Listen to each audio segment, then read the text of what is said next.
If you're a Commanders fan, you're feeling pretty good right about now. I am, and that is why I am sporting the backwards ball cap. Whenever this team under Dan Quinn wins, Dan Quinn also, I will be wearing this hat backwards, no matter how silly it looks on a dude my age. So coming to you from Bavaria, got some macro thoughts on the game before we get into the game itself. It's amazing how the expectation levels have risen, right?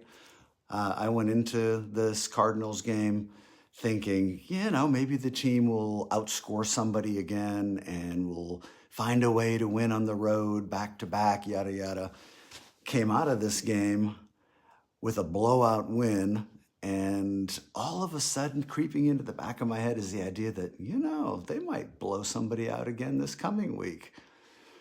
How quickly the expectations change, yeah? I was all about, let's see if we can win a half dozen games this year, and maybe the quarterback, the young kid, will look like he can play. Here we are just 4 weeks into the season, and I am already finding myself fending off mentally the superlatives I'm hearing about Jaden Daniels and the progress the team is making. The expectation levels are rising. They are a rising tide, my friends. And yes, there are those who will continue to tell you, yeah, let's wait and see. This week, I'm not one of them. This week, we're going to revel in it, and we are just going to see how far that this thing can ride. But man, the expectation levels went from 0 to 100 overnight. Dan Quinn, kudos, sir. I'm not just wearing the hat because we win. I'm wearing the hat because you have done what I had feared might be too hard to do in a quarter of a season. You're fielding a team that looks like it wants to play football and looks like it has a clue how to play football. They show up to play every week. That has not been a given around here for the last 712 years. There are things that one notices during the course of a game, like we're approaching the end of a half, and Washington has all 3 of its timeouts and has not had too many men on the field and had to burn timeouts because no one knows what they're doing. 4 weeks into your regime, you've got this team playing like a team that might start to have an identity.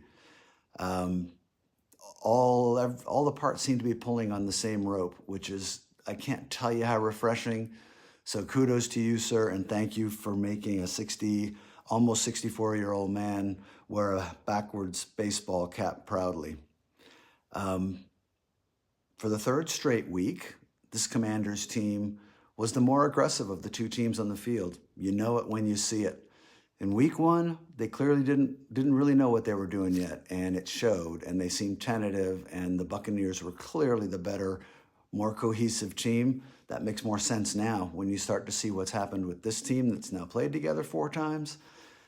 They're the team that looks more cohesive. And this week, it really stood out in the second half. Every time Cleveland started to make some noise, the Washington team was more aggressive on both sides of the ball, slapped down the Browns, and retook control of the game. That is a culture thing. And finally, just in terms of the macro, before I get into the game, it occurred to me about halfway through the game, this is going to be a destination. The way things are going right now, if things don't fall apart the rest of the year, and future free agent wide receivers, pass rushers, you name the position, are going to think, this is a place I can see myself playing and becoming a destination. That is also new. And I'm going to circle back around, not just to Dan Quinn, but to Adam Peters, to our ownership group, who have made this, everyone's pulling on the same rope, right? You can see the idea is to win on the field. And boy, is it coming together fast. So yeah, future free agents, I hope you're watching. Let's talk offense for a minute. I've been saying for years and years and years that the 2 in any game, more so just the offense, the 2 key turnover, the turnover ratio and 3rd down conversions are like the 2 things that you have to excel at in the NFL. On turnovers, we are not great. We have 1 turnover to show for 4 games. We have 2 turnovers. However, we've only given up the ball once. Washington is +1 in turnover differential after 4 weeks. That's a thing. You continue to hold on to the ball and start to force some more. There were 3 forced fumbles in this game that Washington forced, 1 on special teams, 2 on defense. We only recovered 1, but heading in the right direction. And then Bobby Wagner came within a couple of inches. Frankie Louvu's came within an inch or two of coming up with a pick in this game. So if they start getting some turnovers, look out. So how about third down conversions? I went and looked it up. We did 75% on third down conversions in this game. Washington happens to lead the league in third down conversion rate in 2024. 53.5% for the season, 60% conversion rate over the last 3 weeks. And that does not include fourth downs, in which we are 100%. We have not missed on a fourth down conversion. We're tied with the Kansas City Chiefs and the Buffalo Bills for fourth down efficiency. Rarefied air doesn't come by accident after 4 weeks. They keep converting at even 50%. To me seems like an incredible expectation, but they're getting it done on the 2 key stats for me in winning: turnover differential, third down conversions. They're getting it done. Next week we'll come to you with defensive third down conversions and see if we're still hanging in there. Cliff Kingsbury, kudos to you, sir. Also, that had to have been a really nice feeling walking off that field, having gotten the best of the place that got the best of you just a few years ago. I just feel great for you for what you did. And I'm really appreciating what you're doing offensively. It helps to have this rookie phenom quarterback, no question about it. It also helps that you are unpredictable.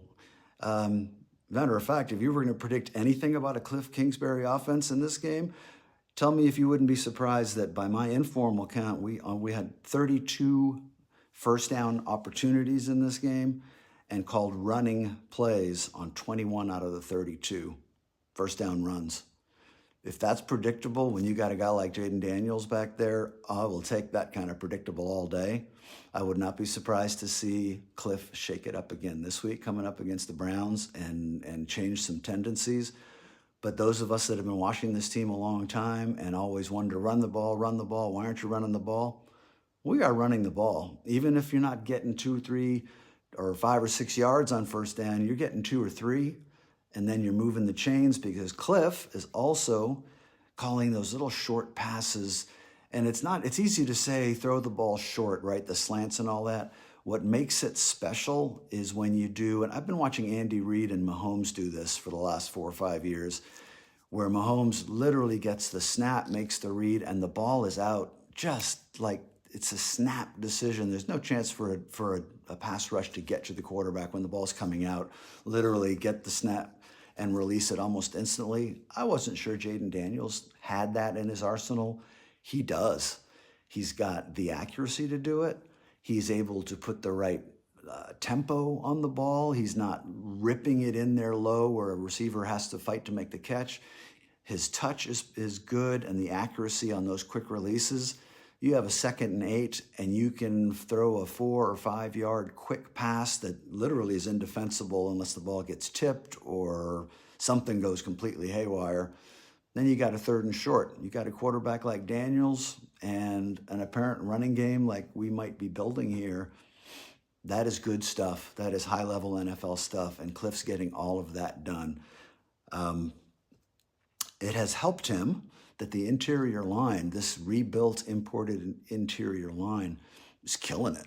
They're just killing it. Biotish, I saw his name several times down the field making things happen. Hell, even Wiley made things happen this week down the field.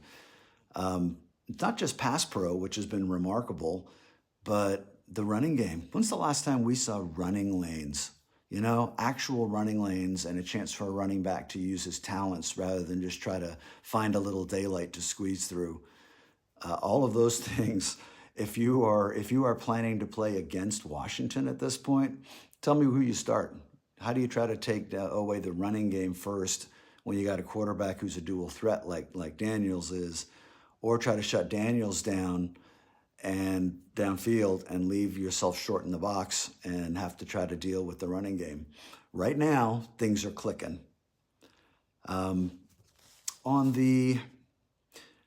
And by the way, we all know the day will come when some defensive coordinator is going to figure out a good formula, or the particular matchups will be just right. If they get a massive interior pass rush on Jaden and force him to start moving before he wants to and go off platform more, and he starts taking a couple of sacks and gets beat up a little bit in the game, yeah, things are going to look different because it's the NFL and there are going to be days like that. But until that happens, you do not want to be trying to game plan against Jaden Daniels right now. I wanted to mention specifically on the interception. I'm not so sure, having watched that play back 3 or 4 times, that JD5 didn't throw the ball exactly where he wanted it. You could argue, I would argue that unless, McLaurin has said something different, I'm not sure he and Daniels just weren't on the same page on that play.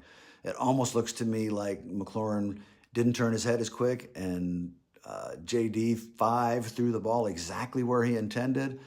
McLaurin just didn't happen to be on the same page timing-wise and was, a third of a second, a half a second later in being ready and overran the play a little bit. I think that ball might have gone exactly where Daniels wanted to throw it. So I'm not sweating that one too much. I loved the decision. I think Schlereth on the commentary said the same thing. That ball was it was the right decision to throw there. But I think, anyway, I just wanted to put that out there. I'm not sure that one was on Daniels. That may have been either more on Terry or just they weren't quite on the same page, which you can certainly understand at this point of JD's career and the offense being new. The other thing I wanted to mention about Daniels is coming into this thing, one of the reasons why people didn't think he might be the number 1 pick, or they had hesitation, one was the slight frame, which so far has been a non-factor. 2 was that maybe he didn't have elite arm strength. I got to tell you guys, after watching the last 4 weeks, he has made some throws, and there were at least 2 specific throws in this game that he kind of had to throw off platform, off the back foot. The one in particular that jumps out at me was on the 4th quarter drive that ended up in the touchdown with his pass to Terry McLaurin. He threw that ball to McCaffrey back over to the left hash, going against the grain, off his back foot. And that ball was not only on the money, but it had mustard on it. Jaden Daniels has an NFL arm. He has an arm that can make the throw that is necessary. There have been a few guys that did that. People have had stronger arms. I don't think he's got John Elway's arm, but I don't think he's got Montana's arm either. I think he's got an arm that's a hell of a lot better than Montana's was. And you know who he reminds me of? And on that play in particular, it jumped into my head. That was an Aaron Rodgers throw. Look at his body language. Look at the way that ball was thrown. That was a young Aaron Rodgers kind of throw. And that made the few hairs I have on the top of my head stand up when I saw that. And I watched that play several times. This kid can throw the ball. The other thing I wanted to mention on the offense, in this particular game, when I think it was in the same drive, as a matter of fact, it was in the same drive, Daniels does his perfect slide into second base, right? His elite slide, which was nice to see. I don't know if anyone else saw it, and I don't know if it's been talked about yet, but if you watch, the TV cameras on Daniel's face as he gets up and starts going back to the huddle, and he's looking over at the Browns bench. And my read on it is somebody's talking, somebody's jawing at him. And if you watch his face, he doesn't react to it. That face just kind of goes a little bit steely. And he glances back a couple of times at the bench and goes back to the huddle. Immediately in the aftermath, this kid threw that Aaron Rodgers pass I was just talking about, and then threw an absolute dart to Terry McLaurin in the back of the end zone. That was a body language thing. And no, I can't quantify it. But the thought that jumped into my head was, there are some athletes that have come along who are famous for needing or feeding on motivation and the idea that they're being disrespected. So with all caveats aside, 4 games into this guy's career, you know the kind of guys I'm talking about, right? One of them wore number 5 for the Bulls. I'm sorry, number 23 for the Bulls in Chicago for a long time. Another one played for the Lakers for a long time. Sorry, Kobe. God rest. I don't remember the number you wore off the top of my head. But Jaden Daniels, I swear I saw this happen. He took motivation from that moment and the body language, and he's like, go ahead, disrespect me. 3 plays later, boom, boom, 2 unbelievable passes. The game is over. More chills for me on that one. I've been waiting to see a quarterback take over a game for my team for a long time. Not only am I seeing this kid do it, but on that series, I think I may have seen something I didn't see before, and that's there were no smiles from Jaden Daniels until after the touchdown. When that happened in the slide, and that what I think was disrespect from Cleveland, I think JD5 went in there and said, watch this, hold my beer. Defensively, my fear coming into this game was that Kyler Murray was going to turn it into a playground affair, that he was going to just run around like he does, like a water bug, and either beat us with his legs or threaten us with his legs, or run around back there long enough where someone downfield would break open. That's what I sort of envisioned when I was thinking darkly about this game. Instead, Joe Witt Jr. and Dan Quinn and all the other coaches whose names I haven't memorized yet, and some of the on-field coaching like we're getting from Bobby Wagner and I think maybe from Frankie Louvu, it looks like, they kept him in the pocket, they swarmed him, they did what they had to do to take the game out of Kyler Murray's hands and legs and make James Conner beat him. Conner had a great game. He took advantage of the one still pretty scary possible Achilles heel of this team, and the run game, the run defense has some way to go. But I tell you what, they kept this kid in the pocket, and he was coming off some pretty good games. The Cardinals came into this with their offense kind of humming, right? And that was the big fear, that Kyler Murray versus Jaden Daniels, and that's what the game was going to be.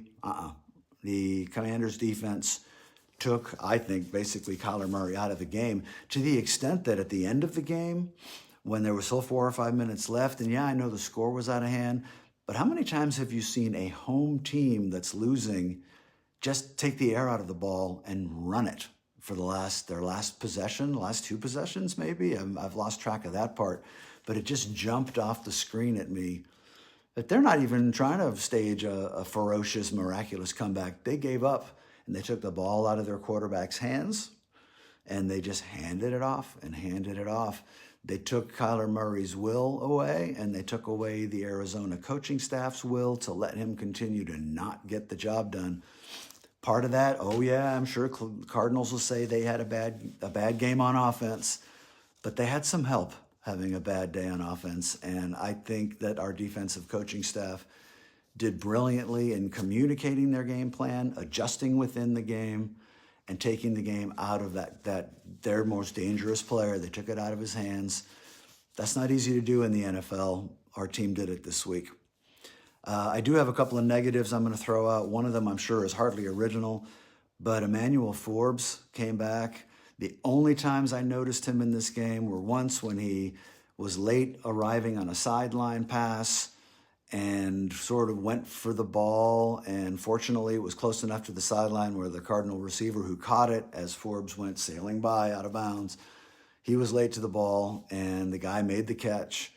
The other 2 times were on tackle opportunities, and this kid, I know he's coming off a broken thumb, I know he's skinny, but the kid can't tackle or won't tackle. That's a problem. If I'm Cleveland this week, I am targeting him against the pass, and I am running in his direction until he breaks, because I don't think the kid belongs on an NFL field right now. And I hate to say it because I'm sure he's a lovely human being, but he's not doing the job at an NFL level, and I don't know how else to say it. And the other thing, obviously, is the run fits. They're still trying to figure that out. It's getting better. They're starting to tighten it up. And I'm hopeful that what we saw against this Arizona team was a defense starting to learn each other and learning the system and how to work with the players they do have. I think it's pretty clear they're still a little shorthanded in terms of a dynamic pass rusher who can beat the double teams on a regular basis, like some teams just seem to have. And the run fits scare me because they are going to come up against good running teams. I think the kid up in Baltimore, the 30-year-old kid up in Baltimore, if he's looking at our tape, is thinking, I'm going to go for 300 against us instead of the 200 he went for this last week. So if there's one thing I'll be hoping to watch against Cleveland this coming week, it's that they've tightened up on the run. Pass defense came a long way, and that was very, very nice to see because I, like you, had a lot of concerns about that.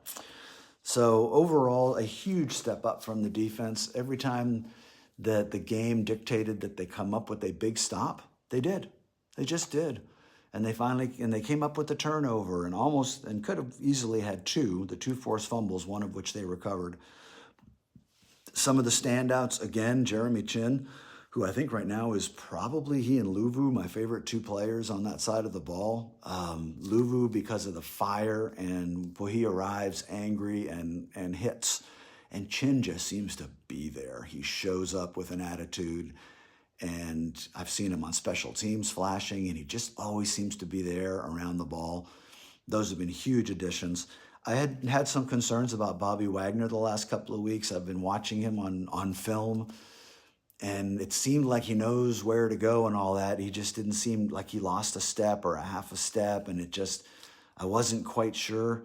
I saw him step up. I thought I saw him step up a lot this week, and maybe it's just a function of the defense starting to come together and him knowing better what the other guys are doing and that he can go do what he needs to do. But that was a very positive sign. If he continues to go in that direction, along with some help from the others, and by the way, Mr. Armstrong, yes, sir, I see you, and thank you. That was a very pleasant surprise to see that kind of pass rush from the outside all game long consistently.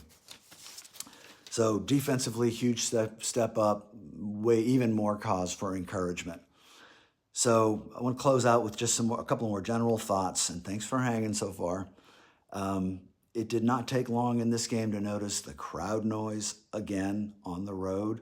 On our first touchdown, there was noise, and then throughout the game, I think at one point the Cardinals' offense is being booed off the field, and the Commanders' crowd is roaring to counter the boos at the same time.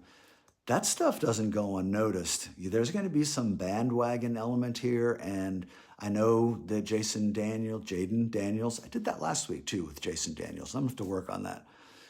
That there are people in Arizona who remember him from his days at ASU, but this team's going to start to travel. Says a couple of things to me. There are a lot of fans who have been Redskins, Washington football team, and now Commanders fans who have been sitting on their hands and keeping their mouths shut for a long time. I kind of became one of them. If any of you are feeling like I'm feeling right now, it is not hard to understand why there are thousands of Commanders fans showing up at an Arizona Cardinals game. And I'm very curious to see how that plays out this week in Northwest Financial, at the Fed, as I think how somebody suggested we should call it. I think we're going to start seeing an evolution of home crowds at our home games. I think we see a nice little down payment on that this week.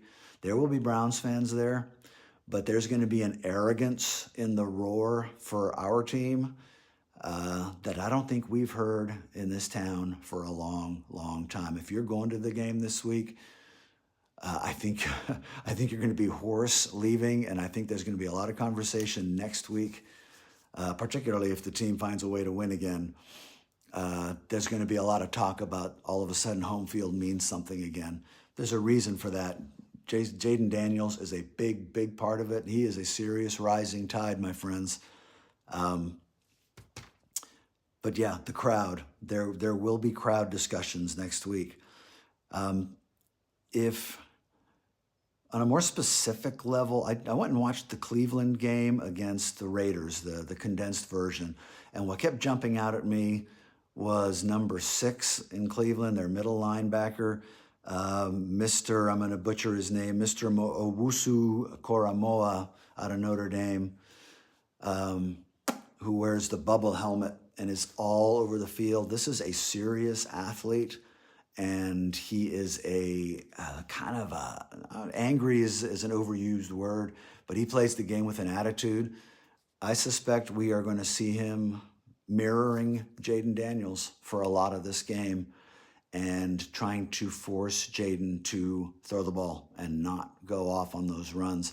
If I were Cleveland, I would be using that guy who is an asset in that way. I would have him shadowing Jaden Daniels for any kind of running downs, any kind of, just about all game long. I would have him opposite. I know it takes a guy out of their scheme and opens up some other things, but I'm not letting Jaden Daniels beat me on the ground. And Cleveland has a guy who could do it.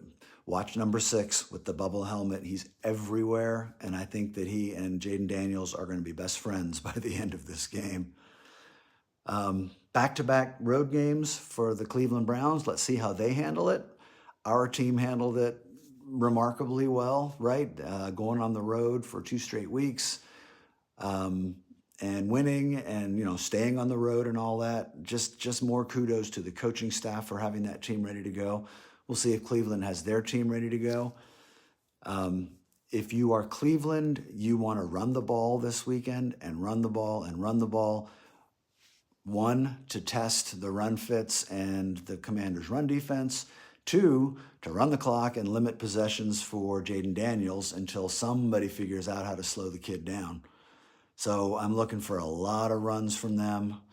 I am hopeful that Dan Quinn and Joe Witt are thinking the same thing, and they are going to force Mr. Watson to win this game, right? You can't let their running game wear you down. You've got to make the quarterback beat you, because I think Watson is, when he's on, but I think he also is breakable. I think he's breakable up here. And if they can get some hits on him and make him throw the ball and stand in the pocket and read defenses, I'm not sure he's got that in him anymore. So that is what I'm hoping to see.